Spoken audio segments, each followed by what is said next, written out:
Kim, good to be here. Big week in Trojan Athletics. A trip to the Benz on Wednesday to play for a state football championship. But before we talk about those plans and everything to go along with that, let's talk about our winter sports that are in full stride. First of all, let's talk about basketball at the middle school level. They're already at the conference tournament today. December 11th, out at Coffee Middle School, the Big Four basketball conference semifinals will take place. We're hosting 3 different games. Middle school 7th grade girls versus Tifton at 4. Middle school 7th grade boys versus Newbern at 5:20. And then our middle school 8th grade boys will play either Valdosta or Colquitt at 6:40.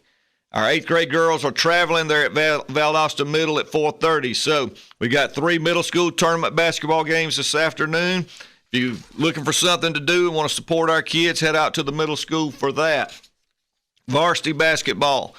Girls split a pair of games last week, losing to Tift County, and then won the region opener with Greenbrier against Tift.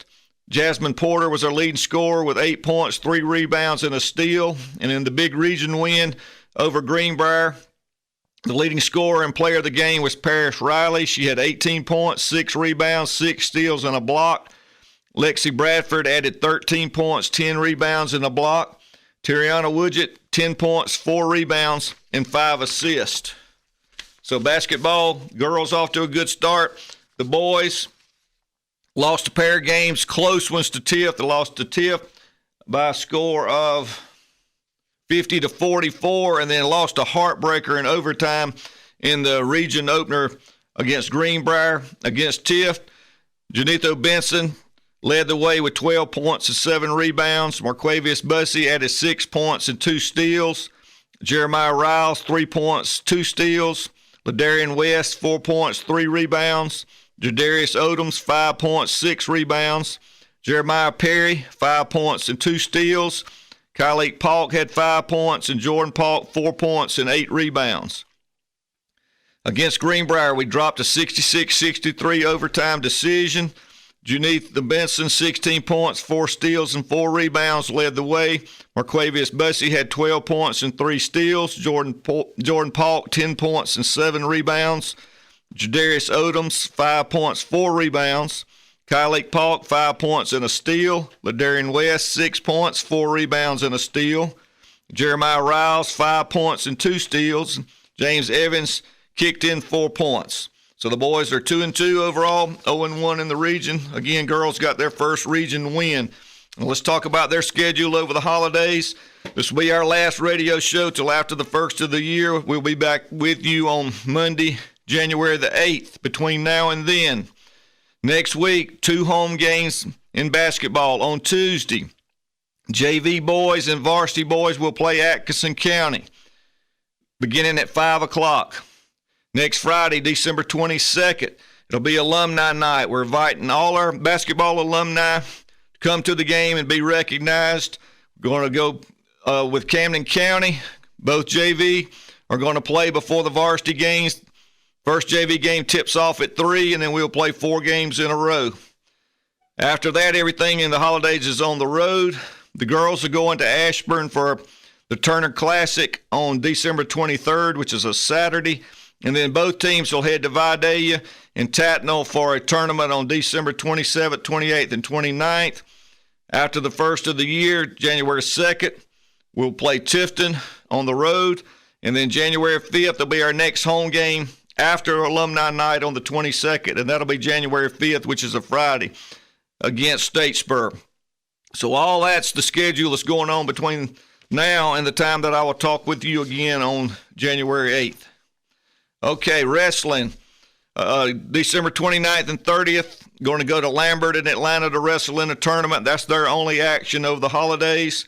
Swim, their one tournament or one meet during the holidays is this weekend. They're going to Athens for the meet, the Oconee meet up there.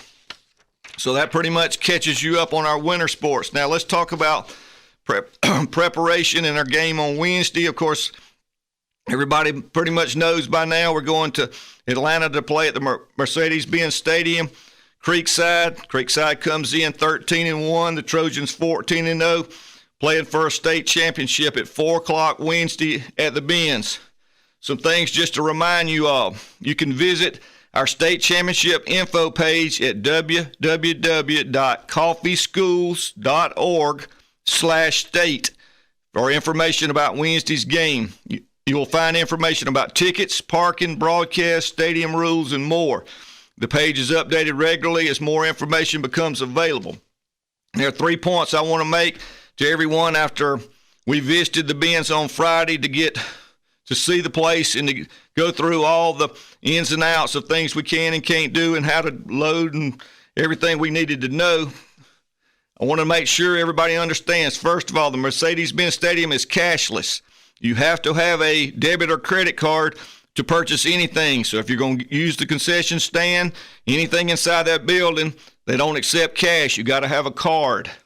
They allow no noise makers of any kind. The cans that we're used to shaking with the rocks in, that's part of the thing we do. It's just not going to be allowed at this indoor event. So we're just going to have to use our voices and we're going to have to be loud. Special note, no matter the outcome of the game, no fans are allowed on the field after the game or any time. They reiterated this. You go over the top, we win a big state championship game, and you decide you're going to rush the field, you're going to end up in the jail. Is where you're going to end up, so don't do that. Okay, I think that's everything that I had for Wednesday. I hope everybody has a safe trip. Those that are not going to be able to make the trip, of course, remember, Georgia Public Television broadcasts all the state championship games. So support us in Atlanta or support us from home, but we need your support. Happy holidays to all of Trojan Nation, and I'll be back with you after the first of the year.